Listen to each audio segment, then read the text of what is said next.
seperti negara yang dulu dikuasai oleh Nabi Daud alaihissalam. Ada Palestina, sebagian Syria, sebagian Mesir, sebagian ada Israel. Jadi mereka memang dari awal sudah ingin menguasai, yang mereka dulunya terusir, mereka merupakan orang-orang yang dolim, mereka orang-orang yang berkhianat, diusir oleh Allah Subhanahu wa Ta'ala. Nah, terus mereka melakukan pendekatan-pendekatan didukung oleh perbankan Yahudi pada waktu itu di sana, dan kemudian mereka terus mendekati waktu itu di Turki Utsmani dipimpin oleh Sultan Hamid II yang terakhir. Mereka sudah mencoba melobi ke sana, boleh nggak kami pindah orang Yahudi itu ke Palestina? Apa jawabannya?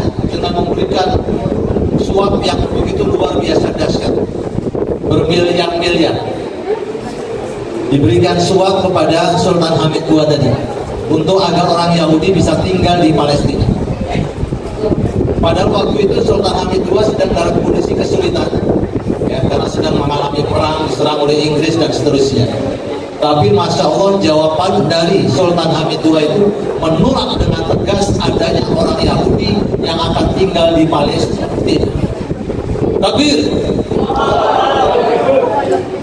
Jadi walaupun dalam kondisi susah, Sultan Hamid II ini memahami bahwa tujuan Yahudi, tujuan Israel ini ingin mendirikan Israel Raya, ingin menjajah, bukan hanya sekedar tinggal di Palestina.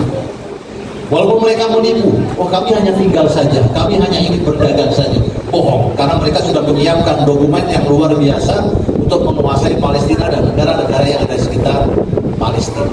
Nah, itu sejarah awal, ya, yang sehingga mereka terus bertambah jumlahnya. Apalagi setelah Turki Utsmani tumbang pada perang dunia pertama 1942, maka penghalang Yahudi untuk masuk ke Palestina sudah hilang. Maka mereka masuk dengan jumlah yang luar biasa, sehingga bisa lama-lama menguasai tanah-tanah yang ada di Arab, membeli tanah-tanah tadi dengan paksa, menempati dengan paksa orang-orang Arab, diusir.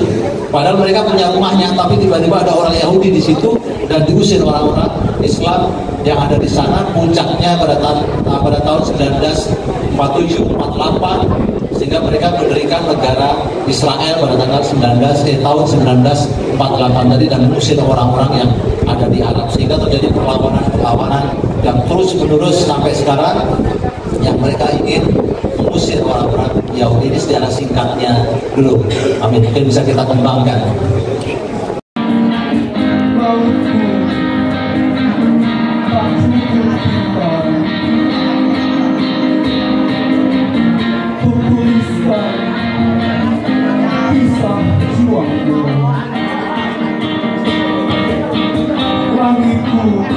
Kondisi apapun, Palestina itu selalu diserang. Dalam kondisi yang disebut dengan damai, gencatan senjata dan seterusnya, sebenarnya Palestina itu hampir setiap hari selalu dibunuh dan dibom. Sama ketika saya ke sana tahun 2010 kan. Tahun 2010 sana yang katanya sedang gencatan senjata. Untuk masuk ke Palestina tidak mudah. Jadi Palestina itu kan terpisah jadi dua, Gaza dan kemudian sini tepi barat, terpisah wilayahnya. Kalau masuk tepi barat itu yang sekarang ada masjid yang namanya Masjid Al-Aqsa, Yerusalem tadi. Ya, kalau Gaza terpisah wilayahnya. Ya, kalau Aqsa tepi barat ini agak bercampur antara orang Yahudi dengan orang Palestina. Ya, sehingga bisa ke sana wisata segala macam. Ya, tapi dengan syarat paspornya ada stempelnya dari Yahudi. Ya, kalau saya nggak mau. Ya. Nah, datang ke Aqsa, ke Gaza itu harus melalui Mesir. Ya, berangkat kita dari sini masuk ke Mesir itu juga nggak gampang.